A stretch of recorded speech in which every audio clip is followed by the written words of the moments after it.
Throughout the history of Utah, there has been a growing tendency toward independence, self-culture, and self-reliance among women. The years in which women exercised the right of suffrage shows that they prized their privilege and performed their duties with fidelity. The revocation of their ballot was regarded as arbitrary and unwarranted, an injury to be remedied rather than acquiesced in. A church edict and the Constitution had prohibited polygamy, and the people had aligned along lines representing national issues.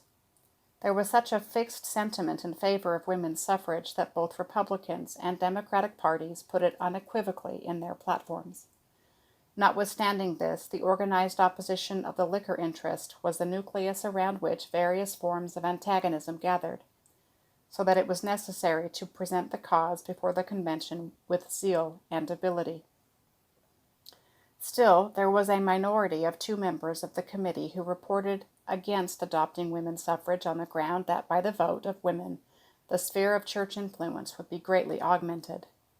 Such an issue could not be but inflammable in Utah, and it resulted in hand-to-hand conflict of debate, only a slim majority standing firm to their pledges and the cause of women.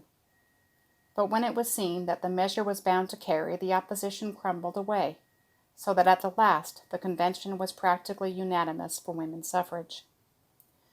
It will be difficult for the future historian to show, from the records, how deeply woman's cause was imperiled. It was the opinion of many judges and lawyers that women were immediately entitled to vote. At the beginning of the canvass, the Republicans had nominated 3 women on their state ticket, and the Democrats intended to do the same. But before their convention, the Supreme Court decided that women could not vote before the Constitution was adopted. Women, however, still took a lively interest in the campaign, and the Constitution was adopted by more than 20,000 majority. January 27, 1896.